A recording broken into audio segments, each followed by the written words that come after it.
Brandon. And I'm Brandon. And welcome back to Apollo City Comics, your anything and everything comic book podcast. Damn, I nailed that one this time. Took you like 80 episodes, but you got it. Dude, what a victory. That just came out naturally. So again, as always, I'm pretty hyped for this episode. This is like a very unique one we have going on.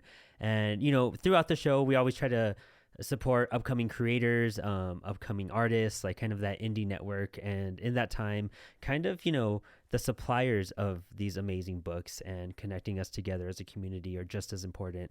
So today we have a super exciting guest on the show. But first, as always, why don't you get your cup of coffee that you probably got from coffeeandacomic.com and, you know, set up a pull list, get all your variants, get all your stuff. I'm moving right now and I'm not missing out on any books. I'm so hyped. I'm even getting to like hand select covers because it's that easy to do it. So hit up coffeeandcomic.com and check out the discount code below to get, I believe it's 10%. I always get them mixed up.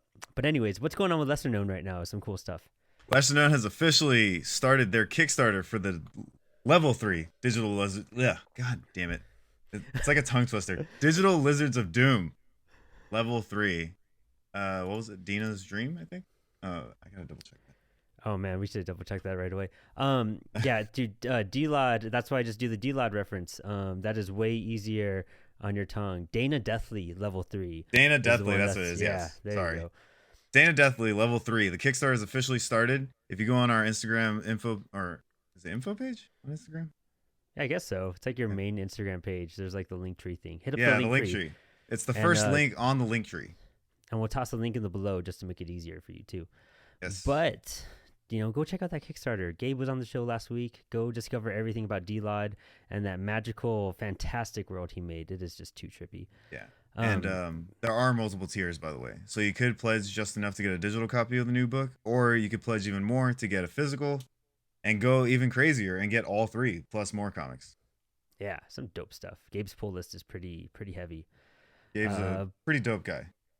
But on to today's show, we have Leah Morett from Sour Cherry Comics, based out of San Francisco. Hi, Leah. Thanks for coming on the show. Brandon, did you say pronounce my name incorrectly on purpose after we had that whole conversation? After we just did it, right when I said it, I was just like, he's like, I gotta commit now. I heard the wrong person in like my head when like Brandon corrected it earlier to when like my brain said it right now. So it's Leah Morett. Leah, there you go. Good job. Good job, Brandon. Yeah. Hey, this is an unscripted show. So there's bound to be some errors, and I'm not going to edit that out. I actually thought I was being pranked, so that's fine. I wish it was a bit. Well, Leah, welcome to the show. You. And you are the first official comic book shop owner we've interviewed, like physical shop.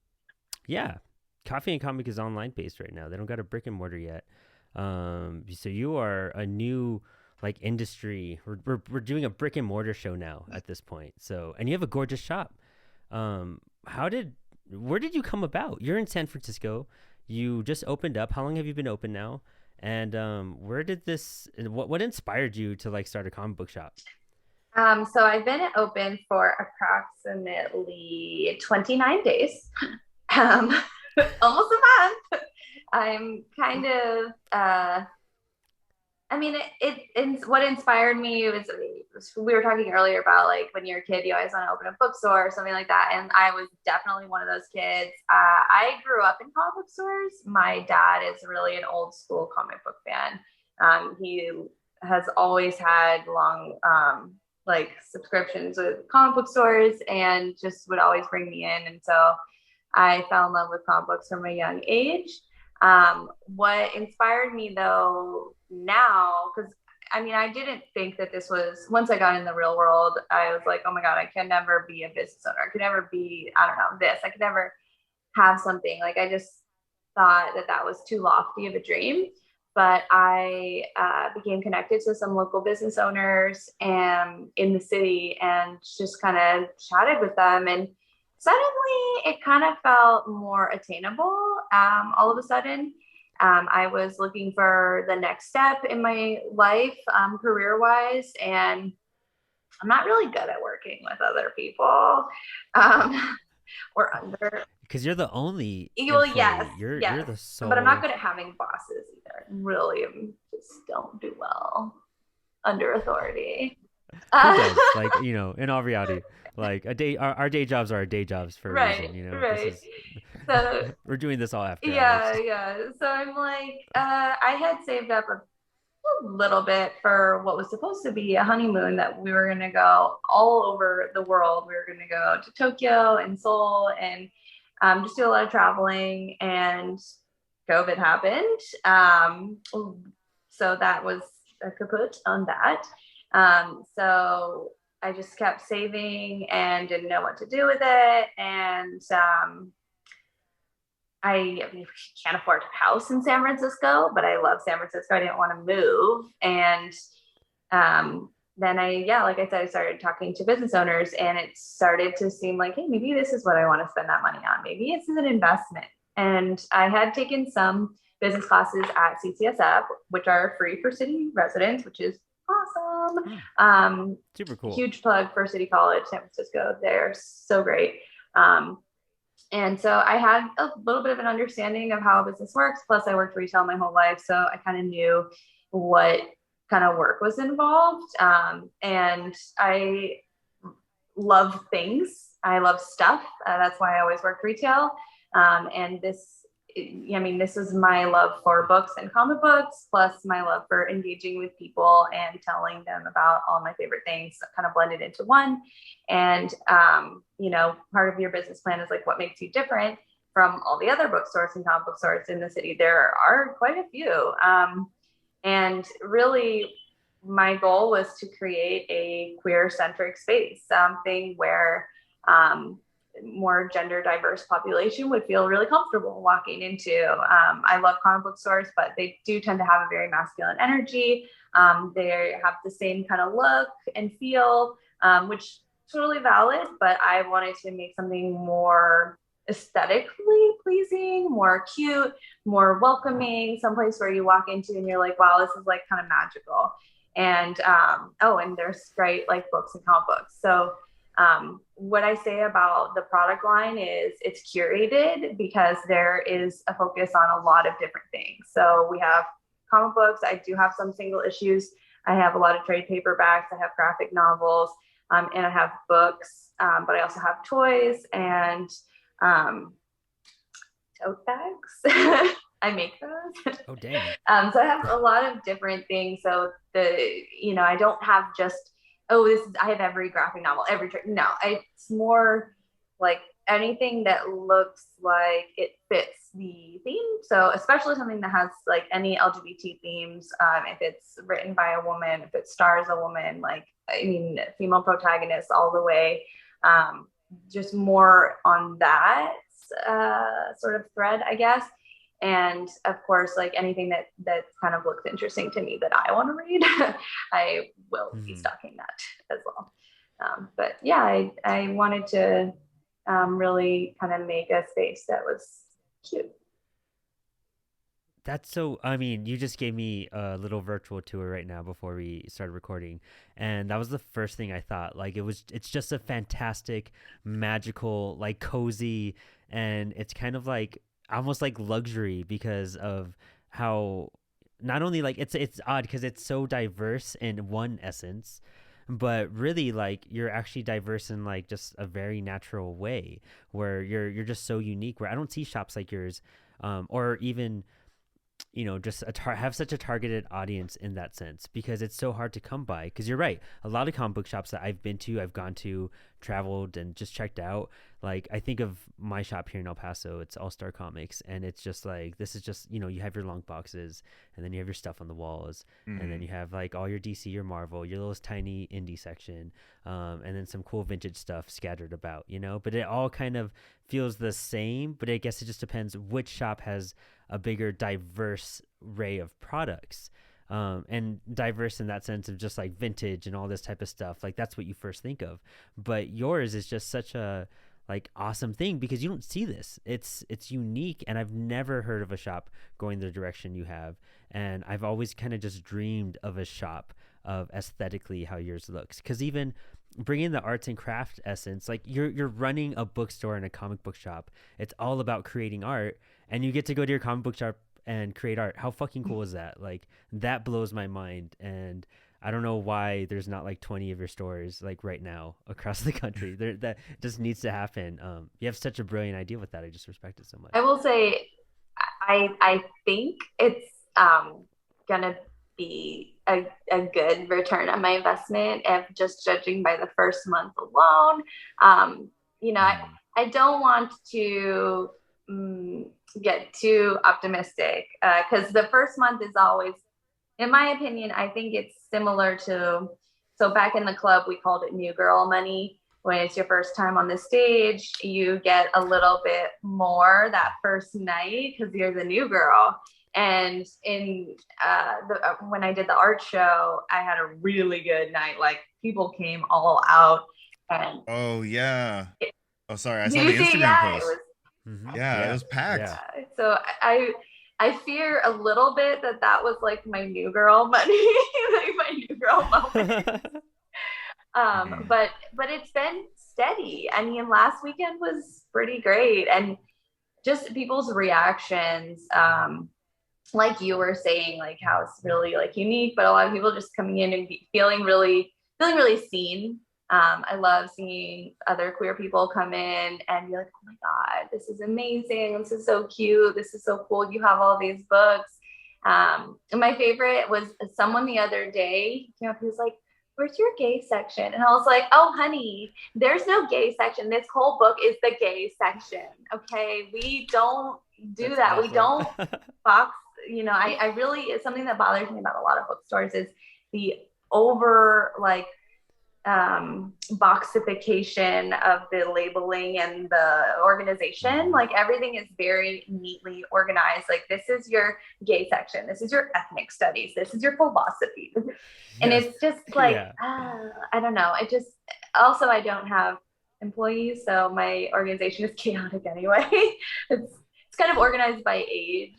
Well, it's a pretty large shop too. Yeah, and it's for just pretty you running spacious. it. Yeah, it's really big. So I mean, I can only do so much, but I mean, I really wanted to make sure that everything was very like integrated. So in every section, whether it's like the kids section, the young adult section, the like book, you know, literature section, there's going to be gay books, there's going to be straight books, there's going to be a very diverse selection. There's nothing like particularly and just I didn't see the reason to separate anything like that. I told him, I was like, you're gonna find a little bit of gay everywhere. Just around. Do you need recommendations? I got recommendations. That's awesome. And it looks like I guess you cover all sorts of indie titles, and including like some of the big I guess, do you do Marvel and DC and stuff like that? Like what can what companies can customers expect walking in? So definitely less Marvel for whatever reason, but I have Marvel. I do have Marvel. Okay. And I have a lot of DC for some reason. I think it's because Lunar was just really easy to order from, and also they're pretty straightforward, and I really like the DC kids stuff. I love what they're doing. I'm so impressed. I have been just like pretty consistently impressed with their product catalog and the new stuff that's coming out. So I ordered a lot, and we have a lot of DC, especially in the kids section. But you can also expect a ton of Black Mask Studios. I'm a big fan of their stuff. Nice. I love the Kim and Kims. Hello. Oh, I read that book too. Yeah, like these girls that are book's so awesome. cute. And they're in space, and it's pretty gay. I love it. That's awesome. And I really love the artist and illustrator too, Mags Visaggio. She is a lesbian trans woman, and I follow her on Twitter, and she is just awesome. She has a bunch of other great titles too. And then I have a lot of First Second Press, big fan of theirs, Drawn and Quarterly. I, of course, have Silver Sprocket because they're like several streets away and I can just order wholesale and then pick it up. I still run a writer's workshop at their space the first Sunday of every month. Oh my gosh, that's coming up. So I just put my orders in before that, and then I pick them up and then I put them on the shelf. So I definitely have a lot of that. I am definitely getting more. I have a few more publishers I'm trying to get stuff from. But let's see, I have a lot of TKO on the shelf. I love their stuff. Cool. The Banks was really, really good, and they're making a show out of it, which is awesome. I'm glad that they're they're getting some recognition, and I think that is partially because Roxane Gay wrote that. So, and she's a big deal. Like a really big deal. Cool. And for books, I have PM Press, which they actually do have some comics too, and their little like graphic novel books that they do are pretty popular in my store. But they have a lot of really like radical politics books, which I will say I have a section for all of my like political books, and I think the only reason for that is because literally everything else in the store is fiction. So I kind of had to separate that because I'm like, well, it's literally different. It's about politics. And then that way also, you can take a look real quick and you can see where I stand on a whole bunch of things. And because that's me. This is a reflection of me. So you've got a lot of prison abolition books. You've got a lot of mutual aid and lessons in liberation and like queer liberation. So yeah. That's so cool. Yeah, you just said it perfectly. Like, it's literally you, this shop. It's your personality. It's who you are. Like an extension. Yeah, and you don't see that. You see a comic book shop that, it has a personality for being a comic book shop. It's unique and different and whatnot. But it's like, you could go to all those shops and get all your, Marvel, DC books, your Image comics. Like, you could hit that same run. I've never heard of a shop doing like, this is an extension of me. This is my life, and this is like what I do and what I represent. And what I like. That is artistic. That's art in itself. Like, you've created an art piece out of your shop. No, that makes me sound like such a narcissist, though, too. Like, this is no, not even like. But I mean, I've never come across that, it's just too cool. It's kind of it's like a brilliant, like, why isn't anyone else why isn't this like a bigger thing type of thing? That selection. And I don't know, I haven't heard anyone bring up some of those titles other than like when I go to Comic-Con or something and see their booth set up. Or I'm looking online at Instagram at their online store. It's surprising to me that they're not more. I know. It is surprising to me. I know. I feel like Marvel definitely like dominates, but I don't get that personally. But it's not my target demographic, which is why you're not going to see a ton of Marvel in my store. My target demo is probably more interested in Image in terms of like the big names in publishing. So like I do have a handful of my customers are following Saga. That's probably the only one that I'm like in the middle of and carrying. Otherwise I have a bunch of number ones, or like full single issue runs. But Saga, I'm following Saga. Yeah. Fuck yeah. Fuck is amazing. Now, would you, being like your own boss and kind of like, business owner at the same time, right? It's one of those things that like, do you feel like you had to, and this is just me picking your brain a little about the shop, but did you feel like you had to take some time with like, you're like, okay, these are the books I want to carry and these are the kind of books that I want to sell, and this is how I want to like have my catalog set up. Do you feel like you spent a lot of time like with the physical layout of the store? Like, when it came to literally there was like 5-minute decisions. I basically got a ton of furniture free off of Craigslist free section and buy nothing groups. It's the way you have to do it. If you are starting your store on beans and pennies, you need free furniture because you can waste thousands and thousands and thousands. And I wouldn't want to do that. You want to put that money towards your inventory.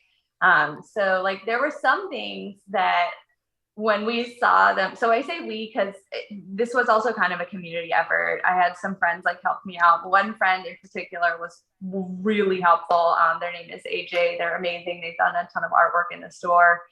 They did a portrait of Benny, my dog, who is a part-time employee. And they're just like super awesome. And like one thing, they saw this one bookshelf that I got from an art gallery in the Tenderloin, which is really, really cool. They saw that and they were like, we're going to paint that and that's going to be your manga shelf. And it was because it was just like the bookshelves, the shelf themselves were like short. So the books like would just fit really perfectly. And I was like, oh my God, that's such a good idea. And so I painted it teal and I put all my manga on it. And I did kind of organize my manga shelf, actually. I will say, so I know I made a big stink about I don't organize and separate anything, but on my manga shelf, this whole second row is all my Yuri titles. And that's mostly for me so that I can see like, this is what I'm reading next. It's kind of like my to read or like my favorites. Because I am a huge manga fan, and and all the yaoi and BLs like on the bottom, because like some of them are straight up 18 plus, like explicit titles, and hey, just keep that on the bottom. Like, I ran the YaoiCon dealers room for a couple of years, or like helped run. I was assistant, and then I was running it, and it was really fun. And so I knew, like, I mean, that's just an interest of mine, is to just manga and kind of like 18 plus. So I'm like, well, I might as well have that there. But yeah, these decisions were made on the fly, like 100% on the fly. I do not have any expertise in visual merchandising. I don't know. I just decided like, this is going to go here. This needs to go here. I looked at the space, how it's going to fit. I don't know. That's kind of like the fun of it all, though, right? Like, you're just kind of like, we're just gonna see how this goes, and sometimes you don't know until you try it. Yeah, and then I knew I had to open in a month or less, because so just throw straight numbers and stuff at you, like some basics about the industry and about retail industry. When you are negotiating a lease with a landlord, you need to get 3 to 4 months ramp up time, which is free rent. If you can't get that, the landlord doesn't know a thing about being a commercial real estate landlord, or they're the stingiest person alive. But most landlords will agree to that. They also will most likely agree to a much, much lower rent for the first year. So just some tips and tricks. So I got my 3 months ramp up time. And the tip there is to get it and then open as soon as possible so that you can start making money and taking advantage of having those, couple, whatever months you have left of free rent. So I knew, I was like, I need to get this open ASAP. And even when we were like painting the store and I was like doing, getting stuff kind of ready and I wasn't fully open, I was still like letting people in. I was still making some sales. It wasn't a lot, but like I'm just a little bit just trickling in. And also like, I wanted people to know about the space. I wanted people to know that we were going to be here.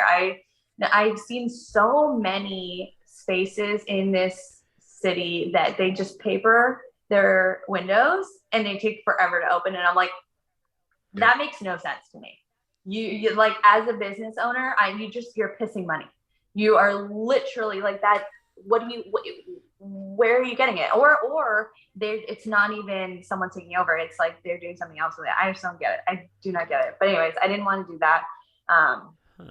I guess there's something of a risk sort of in leaving your windows open if like the city thinks that you're doing construction inside, but I wasn't. I was just painting, so it doesn't really matter. But it was really cool to see people's reactions too. So I knew like, just keep it open.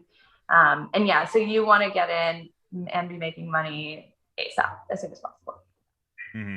Yeah, that makes sense. I mean, the moment you're like, okay, I've secured the spot, like the timer starts. Oh right? Yeah, you're pissing money from that moment.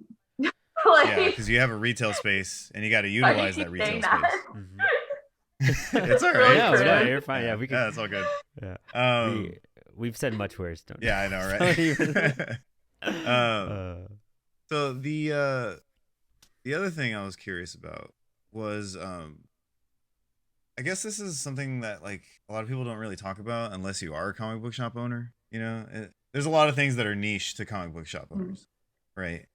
Do you ever like I know you said there wasn't really like a planning process for like the layout of the store or anything, but when it came to like ordering books, that's like what I'm curious about. Like Yeah. I know with like the bigger publishers, it's easy to just be like, "Hi, I'm a comic book store owner. Let me get a Marvel and DC book or whatever, or a Dark Horse book." So you're, When it comes yeah, to finding content, yeah. So okay, so I will say, so the guy who owns Comics Experience, Brian, he's really sweet, like nice guy. He's his One of his suggestions was like you should come up with a list of like the books that you want to stock. Like when we first started talking, because my first step was talking to all of the comic book store owners in the city. I just went up, started talking to people, and I was like, hey, I'm gonna do this. Like, got any suggestions? And everyone was really nice. Leaf was the nicest. Just saying. shout out Leaf. Shout out Leaf, Mission Comics. Yeah. If you need a comic book, he probably has it. He's got all the inventory. That's what I tell people too. I'm like, listen, if I don't have it, Leaf probably has it. Yeah, Leaf is amazing. Yeah, he's great. So definitely check out Mission Comics. He's just the sweetest. And but yeah, so Brian was like, just come up with a list of stuff, and that was honestly a good step. It was solid. So I kind of did that, but I didn't end up really using that list. What happened is I had got some info from Frank. Actually, Frank was one of the first people I talked to at Amazing Fantasy in the Sunset. And he was super supportive. Love Frank. And he was like just telling me like, oh yeah, you got to get accounts with Lunar and with Diamond, but Diamond's Lulu. And he was giving me some like solid industry info. And I was like, okay, this is good to know. He was like, and you can also work with like some other, like you definitely want to get a Penguin account and all this other stuff. And Leaf said, Ingram's good, Scholastic, and all. They were just like throwing names at me. I'm like, great. But I hadn't even gotten to the point yet where I could do that, because a lot of those places like Simon Schuster, Penguin, and Lunar and Diamond, you kind of have to have a physical space. If not for their account opening procedures, for the storage. Like literally, I was doing pop-ups first. So that was another suggestion that I had, not from any comic book store. This was a separate like business owner one-on-one thing that I went to. And the woman that I ended up talking to the most, Jillian, who owns Casement Bars, shout out to Casement Bar. She said, do pop-ups and work on your branding. And I was like, okay. So I don't have a car. So I just looked up all of the pop-ups in SF. Luckily, it was right around the holidays, so there was a ton of them. So I worked every single day in December because I was still working my full-time job. And I carted around my little books to all of these pop-ups. And I made stickers and I made tote bags. I put my name and I slapped these cherries everywhere. I worked on my Instagram and my website, and but in order to do the pop-ups, I did have to have one account.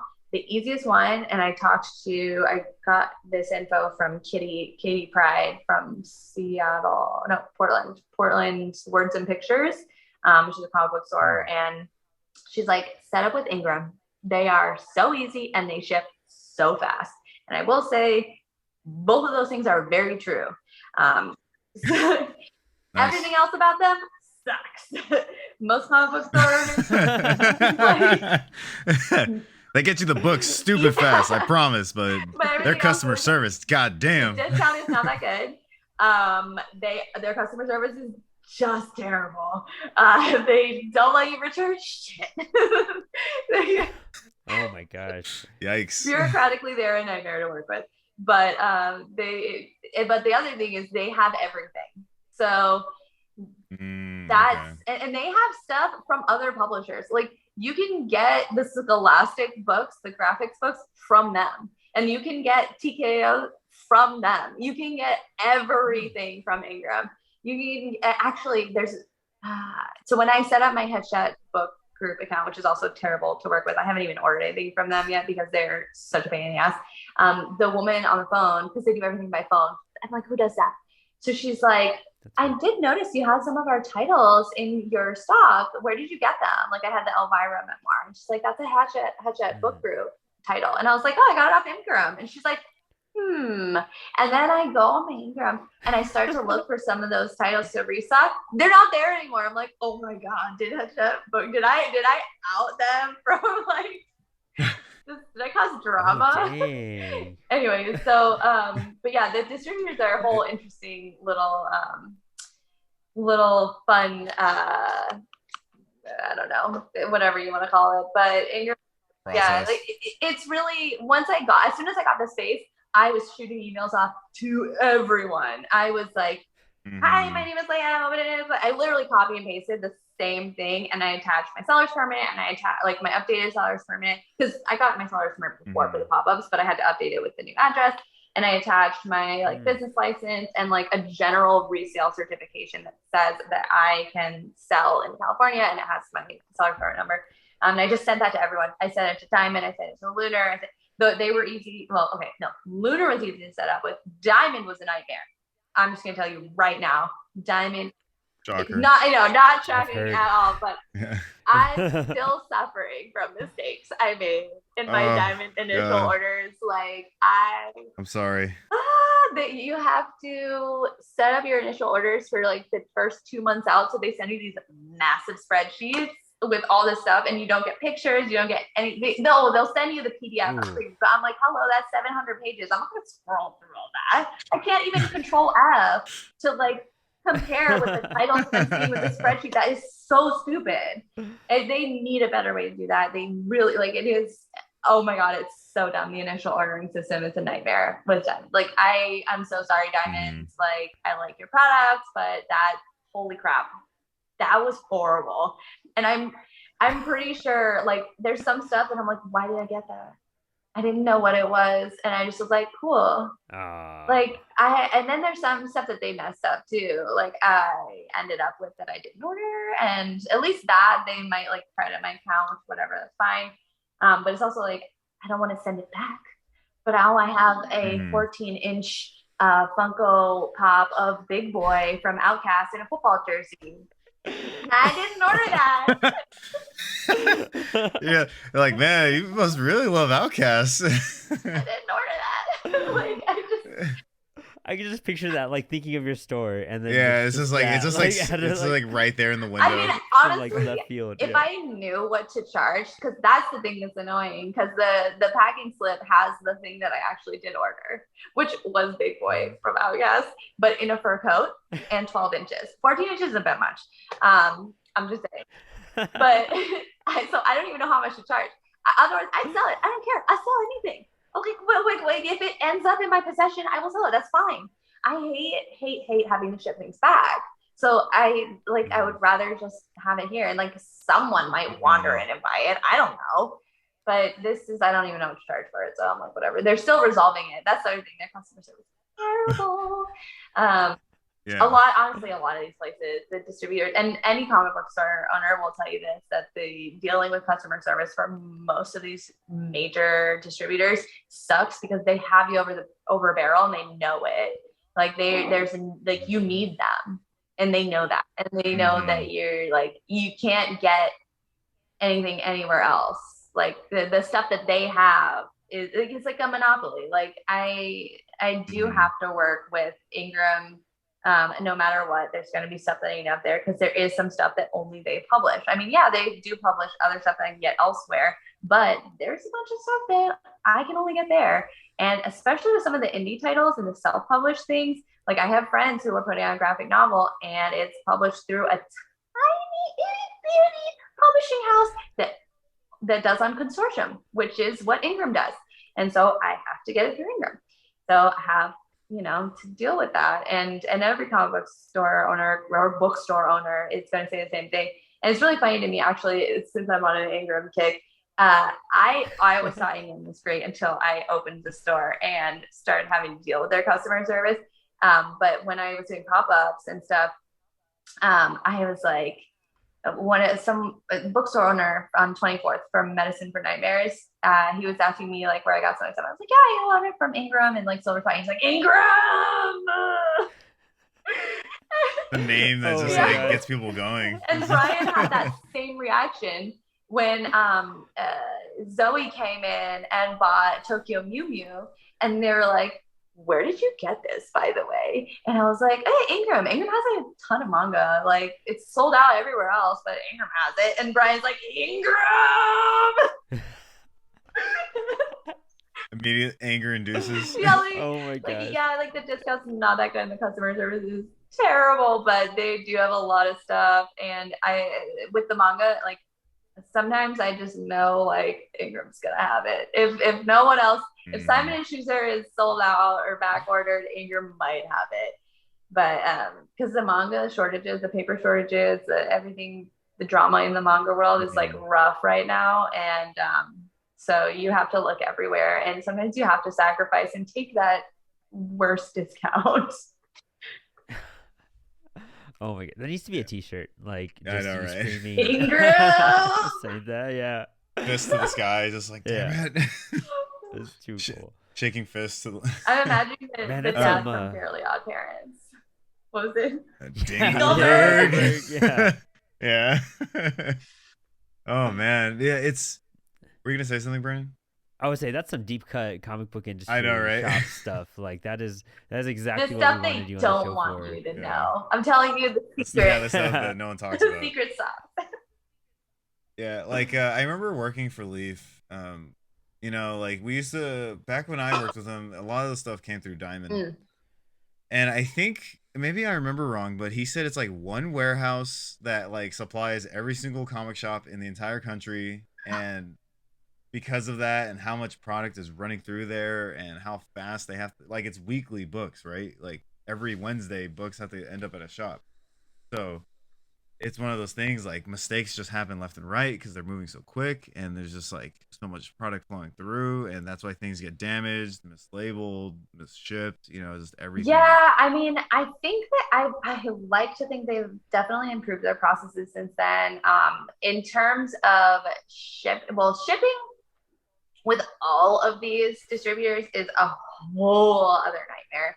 I'm getting really tired of and this is all of them. I mean, Leaf will say it's Penguin, and Penguin is the worst offender, but I'll get like, I've seen some crazy stuff. well, Penguin will send one book in an envelope. And I'm like, wait, like a single book? A single book. And that was one of the major things at Comics Pro, which is like a comic book retailer conference. It was all online. And basically a lot of the comic book owners were grilling Penguin about this. Like, can you please consolidate? Like, we are so sick of getting the onesies and twosies of, you know, whatever book is fine. Like, it is so annoying. And like, and they're like, oh, well, we have all these different warehouses. So like, that's supposed to, it's like, dude, just ship it to the other warehouse. I don't know, to like figure out a way to consolidate it. Like, you're a massive corporation, massive. You have to figure it out. And that's really what people were saying. And I kind of felt bad for the Penguin rep. She was like, I'm trying my hardest. He's like, you're like the 40th comic shop to call me. Yeah, like they clearly have heard it before. And that's kind of what she was saying. She's like, we've heard your concerns. But with Diamond, their shipping is fine. I think just in general, all of them use way too much packaging. And I am living in cardboard. I'm so sick of cardboard. I'm so like, I can't, and I made the horrible, tragic mistake of forgetting to put out my recycling bin 1 week, and then it just compounded, and it's a nightmare. So you have enough to build a hut, like a small house. Yeah, I don't have enough like back storage space. Like, I do have storage in the back, like it's small, but there's like a lot of shelving that you can put it, but it's just like not enough. I hate cardboard, and I don't like what I don't like about Diamond packaging is just their, like, it's just, I don't know, the way that they do their boxes are different. It's like pull apart, and at first I really hate it, and then I was like, wow, this person's a genius, and now I really hate it again because you have to literally like strongman it to get to break the box, just to break the box. Oh man. And I'm like, I don't want to do that. I got a box cutter for a reason. And yeah, you know, just like tape it up, like make it a regular box. Like, so, but it's fine. I mean, I will say I don't get a lot of damages from Diamond. I actually like knock on wood, I haven't gotten a ton of damages. Most of my damages were actually from Simon and Schuster, Oh, wow. which was annoying. And I'm just remembering that was one of the things on the to-do list that I was supposed to follow up on. It's fine, like being a sole proprietor, where you're like, I have a million things on my to-do list, and sometimes things fall through the cracks. But anyways, yeah, damages I've had a lot of luck on. So hopefully that means that Diamond basically improved their process, which is good. That's funny. Last time I was at San Diego Comic-Con, I would, I kind of worked at my comic book shop for a bit, so I'd get a pass to San Diego, and I'd go to the Diamond Lunch. And like they spent like a 30-minute presentation talking about their new revolutionized boxing and their new packaging like, and I was just like, I'm just here for the free shit at the end. But like I saw them like just demonstrate, like demo like an insane box and being like, we're gonna revolutionize how we ship comics to make it the greatest thing. And we've heard your concerns and all the damages and all that stuff. Like they're like, guys, I'm just hearing this. We brought a literal rocket scientist to design these boxes. It's going to be revolutionary. I literally hate them. I hate them so much. I hate those boxes. I guess if that is what they had to do to prevent the damages, okay. But oh my God.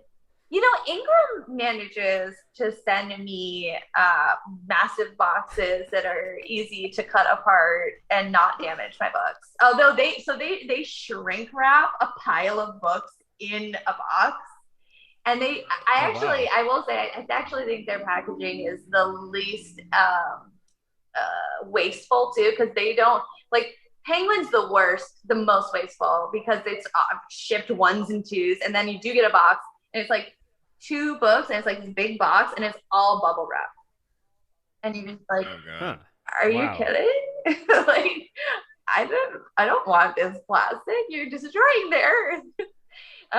Yeah, that's like that's super excess very at that excessive. point. Like, yeah, it's like the books are somewhat durable, guys. Like they can handle it. Just pack it right. Literally, but Ingram shrink wraps them, and then they'll throw like a couple bubbles in there, and for the most part, it's been fine. Like, and then if something is egregiously damaged, they will give you some credit. You can like email them, but like I said, their customer service is terrible. It's easier to just email them, and they'll take a while to get back to you. But they'll like credit your account and they'll send it to your credit card, versus Diamond, where if you anything damaged, missed item, whatever, they just put it towards your next order, because they're like, we know you have to order from us anyway, so we'll just give you a little bit. And that sucks. Frankly, I would rather have it on my credit card, actually. Right? Yeah. Thank you. You're not doing a big favor. No. Like, thanks, guys. Totally for the shops. They talk a big game about how they're whatever. But anyways, I don't want to shit on Diamond too much, because there are obviously a lot of things that are good about Diamond. It's definitely not their boxes or their user interface on their website, but there are a lot of things that you can only get on Diamond, or you get a slightly better discount. Yeah, the Lunar site's way more user friendly than the Diamond one when it comes. I think so. I do think so. I think both of them suck as websites. They are. Yeah, that's it. Like, they were not designed well. It's the thing about Lunar that bothers me is that I search something in the main search bar and it'll show me the items, but I can't add them to my cart from that screen. I have to go physically to new order and search there. And I just think that's weird. Like, shouldn't that be in the like? Shouldn't you be able to just add it to cart if I saw it in the like? Yeah, that's what it is. That was the big gripe about it. I help my comic shop order books every so while, and it's just like, I was just like, dude, why don't you just do this? And he's like, you can't, like, and I was like, Brad, like, come on, man, get with the times. And he's like, dude, do it. And I was just like, oh fuck, you're right. Oh wait, he did try this already. Yeah. Thanks for setting me up. It's crazy when you think about it. Like, you know, owning and running your own business is one of those things that's like, everything's gonna take a lot of time and everything's gonna definitely take a lot of energy. And it's almost like this fantasy to think that if they could just like be so straightforward and easygoing and just simple with returns or ordering books, how much easier it could make like your life. Like it almost seems like it's the norm to be difficult to deal with when it comes to like being a distributor. Where in actuality, if things were easier, it would just make like your life as a comic book store owner just smoother. Yeah, just so much happier Yeah. at that point. Like you're already kind Yeah. of living the They dream, you and know what they I mean? And know they're that like, these comic book store owners don't have like massive staff people to deal with all the different issues, and that we're mostly doing this by ourselves, or we have like one or two other people to help. So the fact that it's not easier and they're the big company is like very annoying. Um, Yeah. like yeah, your customers are not Barnes and Noble. Like I get why Yeah. like the big distributors like Simon and Schuster and Ingram and Penguin are kind of maybe like that. Like it would be much easier to deal with if you were a massive corporation like Barnes and Noble and you have an accounts receivable organization like department, sorry, and your whole like company is structured to deal with specific things. But Diamond and Lunar have literally no excuse. They know that comic book store owners are small, and they hear it from us every year at Comics yeah. Pro and personally. Like they've literally heard our complaints and our like comments and like it's like really guys really. And it's funny because there's again like the contrasting comic book shops. Like Brad's like in his 60s here in El Paso. Like we're across the country from you guys in the middle of nowhere, Texas, and it's the exact same thing I hear on his end. You know what I Mm-hmm. mean? Like, although that's why I think he doesn't even deal with a lot of indie books because he's like, I'm just trying to cut the hassle. Like I deal with Penguin, Diamond, and Lunar, and that's Mm-hmm. it. Like that, I'm not gonna. I've tried the whole indie thing, and I mean, it's also the clientele here in general. But yeah, I've seen a lot of shops just kind of trim that indie selection because they're already just so tired from having to just get their regular, DC Marvel image books, type of stuff in, and that whole customer service aspect just Well, I will mind-boggling. say, I actually think the reason that comic book stores tend to end up trimming their indie selection is less because of customer service issues, because actually the indie publishers and bookstores or book publishers are usually easier to deal with because it's like a smaller company and it's just like one person. Um, the reason I think that they trim them is more financial. You have to Yeah. Mm. prepay or you basically pay for it Mm. when you order it, and then versus maybe some of the bigger like Penguin, Simon and Schuster, Macmillan, which Macmillan does Drawn in Quarterly and First Second, so you can get some indie titles from Wow. them. Definitely always recommend going with Macmillan. And Scholastic are pretty easy to get terms with, and so that gives you more time to pay. And if you're a comic book store owner, the Mm. bills are piling up, and maybe the money is not exactly like rolling in. And if you also have to support yourself, um, so that can be really tough, and you maybe don't want to deal with that. And if you already have terms with DC, although Lunar, you have, well, I don't know, maybe people do get uh, sorry, Diamond, not DC. And maybe people do get terms with Lunar, but not me. And I don't have terms with Diamond either. And that was another thing that I think that's a separate issue. But most comic book stores do get terms, so they get like 30 or 60 days to pay. And so for them, it's just Mm-hmm. Yeah. it's better. It makes more sense than having to shell out like four or five, 600 on like a big order. Although I don't ever spend that much on an indie order. So maybe that's just Mm-hmm. me. I like to have a slim inventory, but I want to try a little bit of everything. So I'll like, put in an order for Silver Sprocket, like 200, order at PM Press for like 200, and order, well, okay, my Black Mask order was like massive, but that's because they had a really great promo if you attended Comics Pro, literally 75% off. And so Oh Oh yeah, wow. wow. I got like half their inventory, and it was only like 700 or 800. and the amount of stock I was able to get was pretty substantial. So like that was a big one, but that's not something that that's not an order I would have been comfortable putting in if I was established in business and I was like breaking even or like just making a little bit of profit. Because right now also I have the advantage of I just started up. I got a little loan. I have a little loan money. I have my startup capital. So I can kind of be like a little more like, I don't know, spendy with some of these places. And I can look around and find the indie publishers and get some of the stuff that I really want and pay on like right there that day because I have it. And a lot of a lot of comic book owners, there's me perpetuating the stereotype, they're putting in orders and then waiting until the money comes in. And then I see. Yeah. So I think that's my suspicion. Also, it has target demo and clientele has hugely massive impact on that. My target demographic is always going to want indie stuff. I'm going to have indie stuff 100% of the time. Yeah. Yeah. That's cool. Which is fun. So cool. Oh, yeah. Man. Yeah.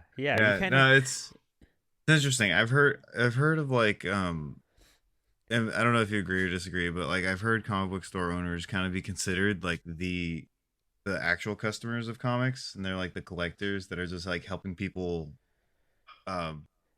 get those books. But realistically, you're the one that's like collecting the books because you are buying them. They're yours, right? Yeah, getting high on our own supply. Yeah, how is that balance? I wanted to ask because like my comic book shop, like he's in it for, you know, he knows it's a good income. He doesn't know anything about comics. Like I asked him questions. He does nothing about. I don't know if I just exposed Brad like on the air, but yeah, like nothing about anything ever. He'll ask me about stuff, and I'm just like, well, yeah. That's wild to me because I think to not know your inventory. Yeah, I think that most of us know that there's not really any money in this. Like you do it because you want to. Like Leaf was like, literally, I had some of the most real conversations with Leaf because some people were like, oh, you need more money and you need more, because I didn't have a ton of startup capital. Like I had, like just throwing numbers out, I think I had about 13,000 to cash, and I was like, I mean, I would get a loan. I knew I would get a loan. And I was already like talking to a great like startup loan company, a place called Main Street Launch that was referred to me by my credit union. Got a 0%, was able to get a 0% loan, which is dope. Better than student loans. Hey. And oh man. Right. Real. Yeah. And so I asked Leaf, I said, listen, you did this, you know, somewhat-ish recently. What are your thoughts? I told him, I was like, this is how much I have. I you know, the passion is there. I feel like I know what I'm doing. He's like, I definitely think you could do it. He's like, I started my store on chewing gum and pennies. And, you know, he's like, just prepare to be broke, like really broke. And I was like, oh, no problem. I lived in San Francisco off of minimum wage, okay, which is $15 an hour in San Francisco, in the city of San Francisco, which is a very expensive city to live in. And I did perfectly fine. And I was able to sock away like a couple pennies myself. So I know how to be broke. And that is not a problem. And I have to say, like, having a spouse, so my wife is in tech, and she's not in San Francisco tech. Tragically, I really wish that she worked at like Apple or Google. That would make this so much easier, and I would have zero financial stress whatsoever. But she makes enough that she can kind of cover like our very basic needs. You know, we don't need a ton of luxuries, and we've cut a couple things down a little bit, but we haven't had to make any massive changes. And she's, you know, having someone to be able to cover rent, I think really was the only reason that I was like very confident that I could do this. Because I would not be able to support myself and open the compost store. I just wouldn't. I mean, I had a very good month. I'll be honest. This has been a really good month. But it's not, I wouldn't have, it wouldn't sustain the business and pay my own rent and like food. Mm. It just wouldn't. Um, so I think that that's very interesting to hear you say that.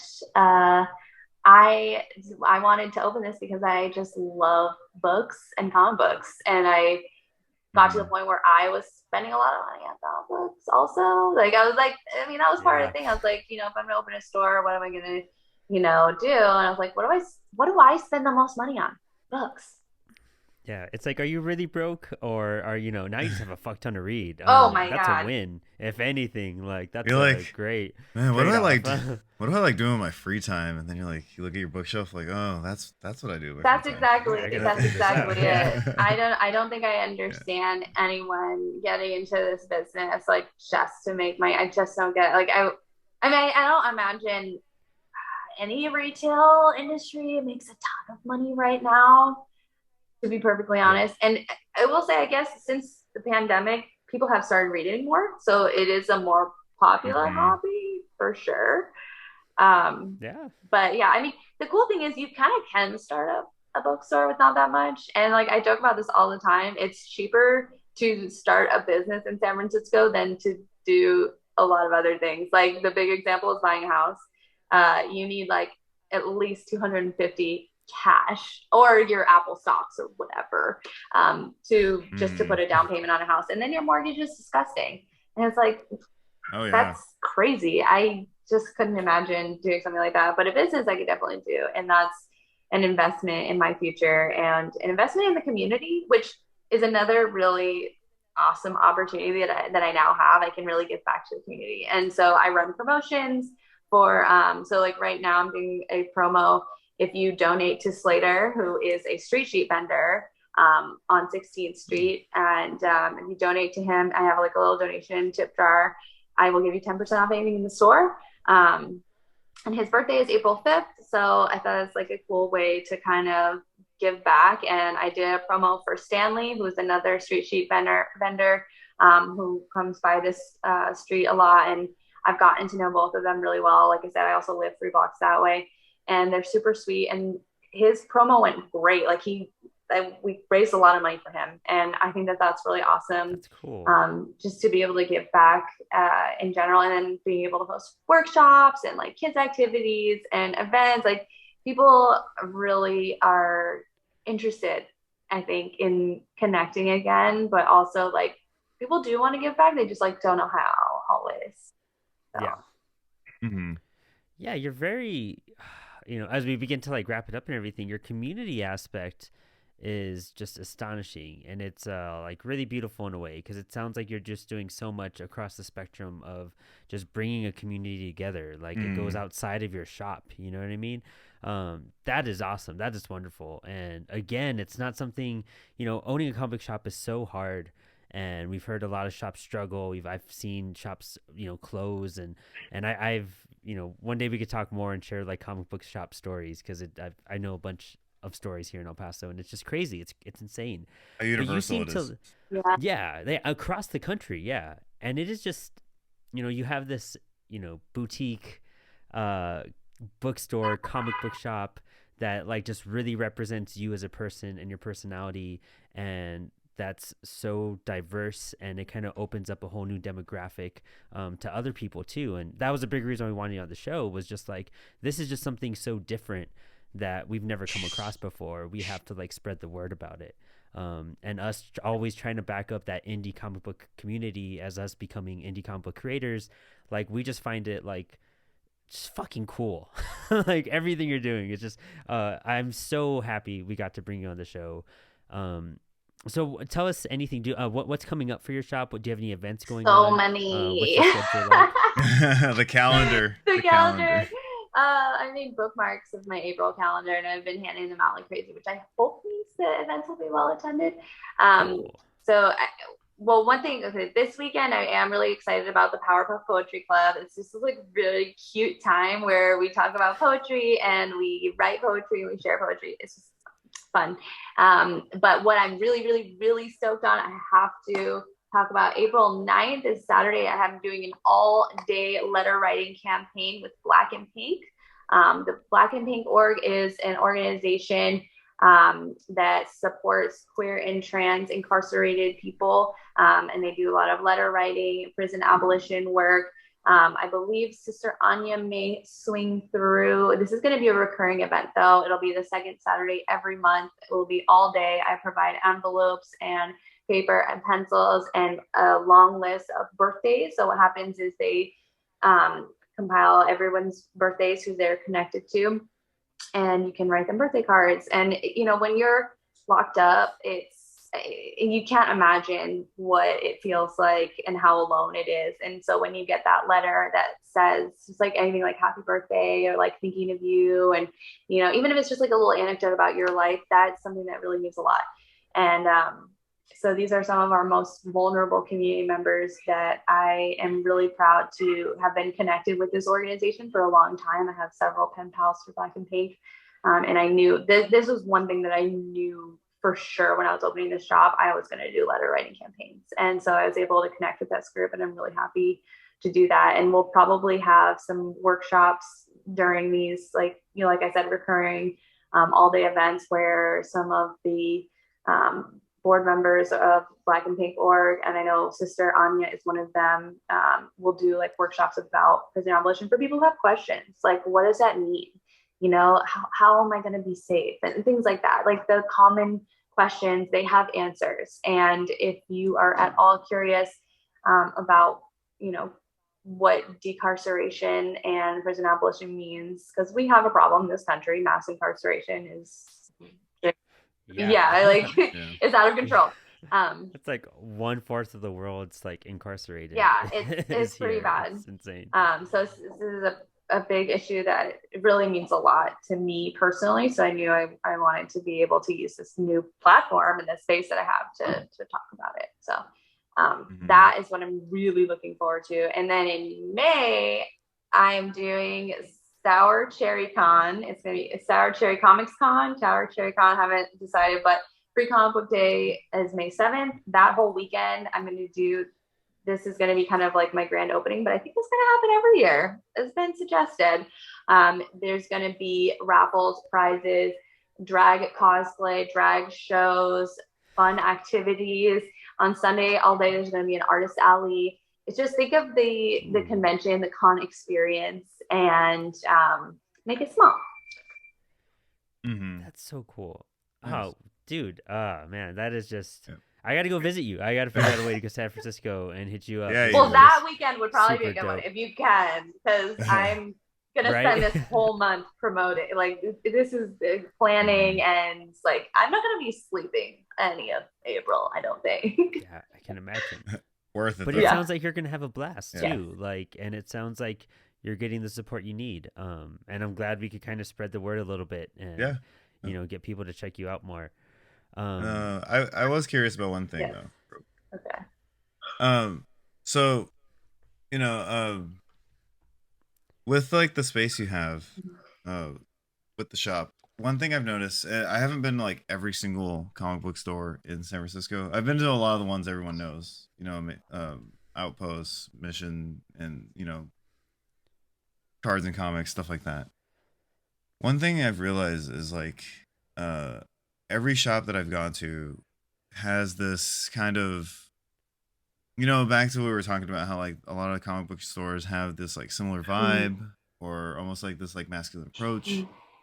The other thing I've noticed when going to those shops is like how cramped they could feel, and nothing against them, but they feel like it's like poster, books everywhere, walls of books, 100%. And then like shelves on shelves and shelves in the middle of the store and tables everywhere. And it kind of, I don't know how to describe it besides like it gives this weird feeling of like, what do I do? Where do I go? And one thing I noticed when I walked into your shop was the openness to it, but also not just like the open space, but like the welcoming feel it had.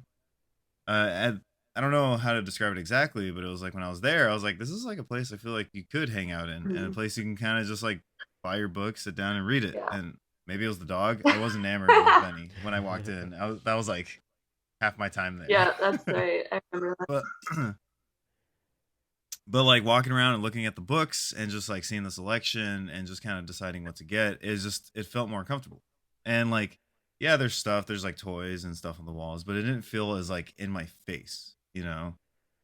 And I'm just curious if like when you were in the process of like starting the shop up, was it one of those things where like, I want this to be a store, but also I want this to be a space where people could have these activities and have these outlets and these sort of artistic passions they could pursue? Was it like, do you feel the space kind of created that, or that was a goal you had in mind along with the store? That was definitely a goal that I had initially. I'm an MFA dropout, which just means that I tried to get a master's in writing and decided it was too expensive and just wrote at home instead. But what I miss the most about those types of programs is uh, being surrounded by other writers and being in workshop groups. So I knew that I wanted to, at the Mm-hmm. very least, do some writers workshops and kind of give people an opportunity to be surrounded by other writers and to share our work. Because that's like half of the editing process is saying it out loud in front of other people. Um, Mm-hmm. Yeah. Oh yeah, yeah. 100%. And so just, I wanted to give another opportunity for people to do that. I mean, there's other places in the city that you can do that, but since that was something that I wanted to do anyways, I was like, let's just do it. But there's this thing that I just want to touch on what you said about like everything feels really cramped in some other shops, and I think partially it's architecture, right? Because Mm-hmm. some my ceilings are very high, so they feel they are gonna automatically have this like very open feeling anyway in this shop. The other reason I feel like is probably because bookstores and comic book stores do end up with just a lot of product. Like when you've been in business for so long, there's just going to be stuff that doesn't sell, but you're always having to Mm-hmm. restock the stuff that does. So at some point, you end up having a ton of stuff. And I kind of think that's part of it. Like, I don't think I certainly don't think like I will say when you were describing that, Leaf's shop did come to mind. I love Leaf, and that's why I say you can get anything at Leaf's shop because he has so much. Yeah, I mean that's like the store, like one of these stores to go to though. Like it's Yeah, not like useless stuff. It's just so much stuff it can be everywhere. overwhelming though, and I will say that like as a customer of Leafs for a long time, sometimes it was like I don't know where to go, I don't know what to get. He doesn't There's so many there's so shelves. yeah there's so many shelves, there's so many things to choose from.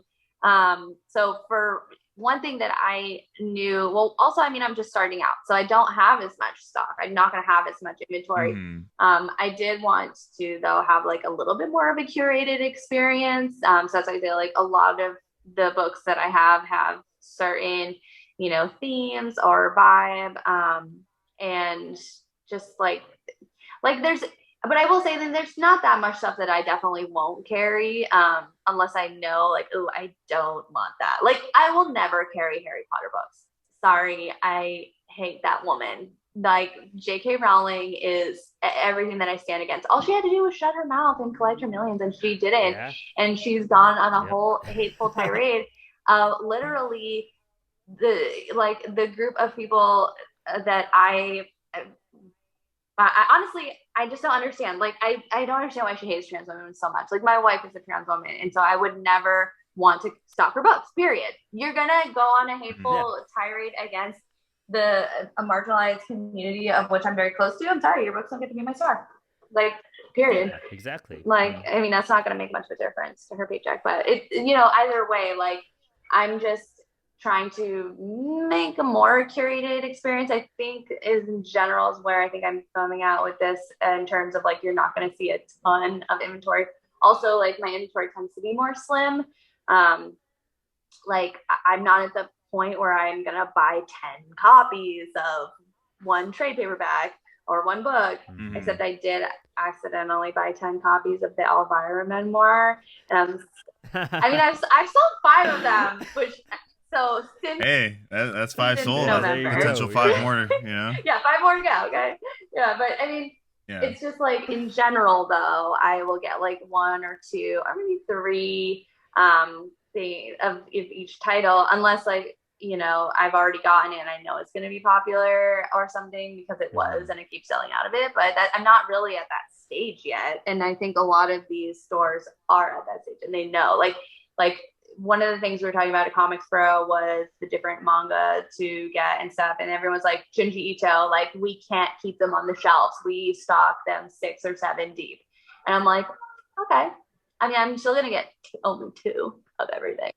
Yeah. And then I'll just restock as needed. Like that's kind of, in my target demo isn't frothing at the mouth to like get their books either. And they're not going to be that stressed out if I say, hey, I can definitely special order for you.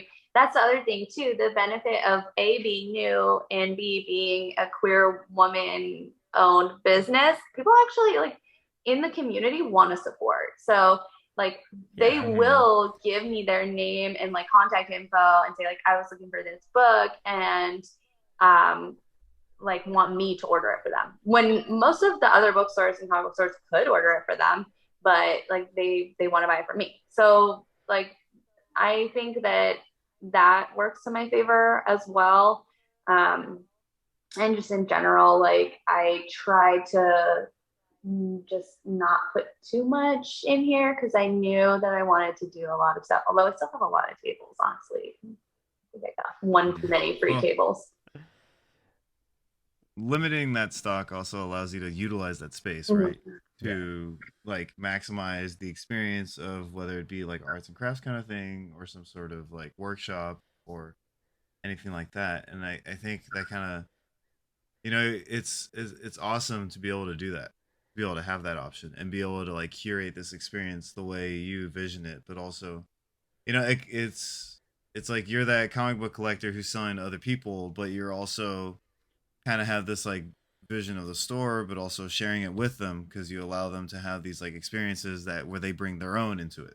Yeah, and it actually, I really like having a somewhat slim-ish inventory as well, because for the people who know what they want, and maybe I don't have it, and like I said, who do want a special order through me, they have given me so many great titles, and it gives them an opportunity to kind of like flex their knowledge of like, oh, I heard of this comic book and you should really carry it, because it's like for example, you know, the Lola Woods, this woman came in, she's like, is I a queer Latina?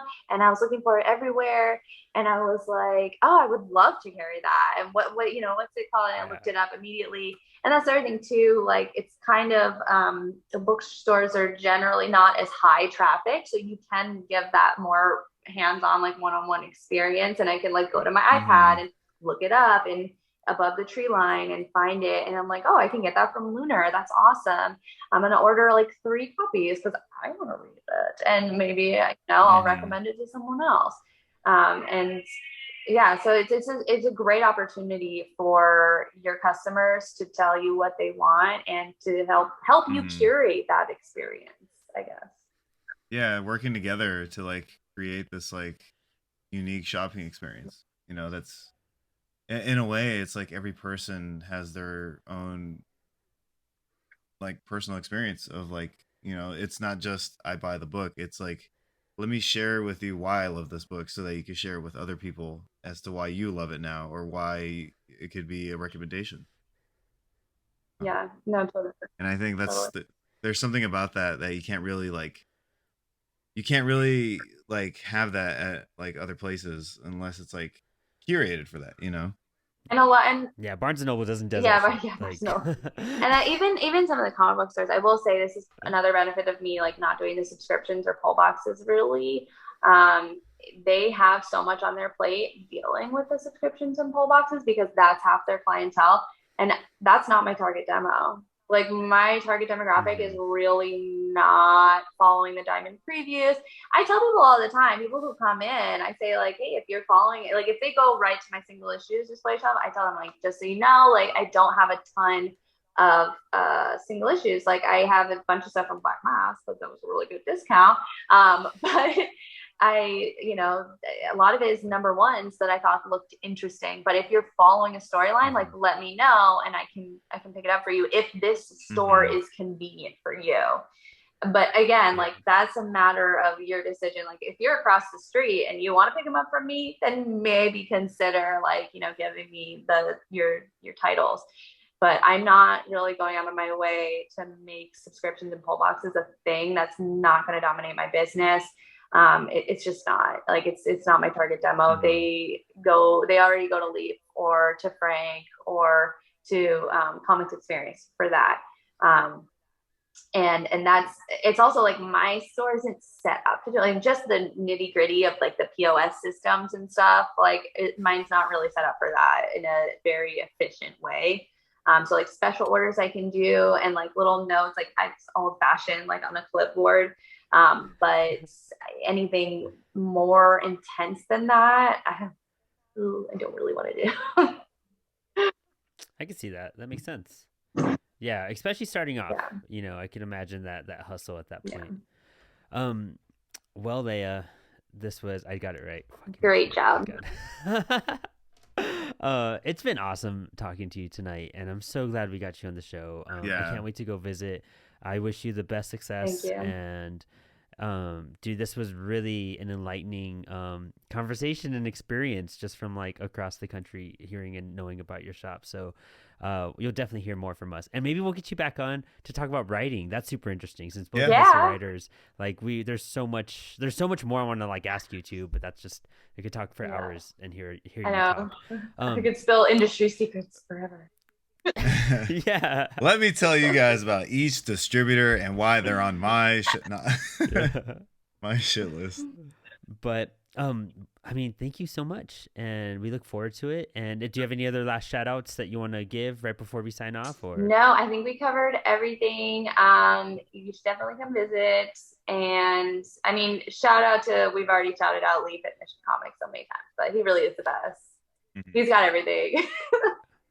Yeah, he's the reason we connected. Yeah, and he's the reason I started. So I honestly very eternally grateful to Leaf for sure. Very inspirational, dude. You're fucking awesome. I mean, great job. I just wish you the best success. But I can't wait to see what else comes out of the shop. Overall. Brandon, I better see you May 7th and 8th for Sour Cherry Con. I told you, my job was like, yeah, you can go for it. And I was like, all right, I'll be there. Yes. Awesome. Well, we'll talk to you guys soon, and thanks for hanging. Thank you guys.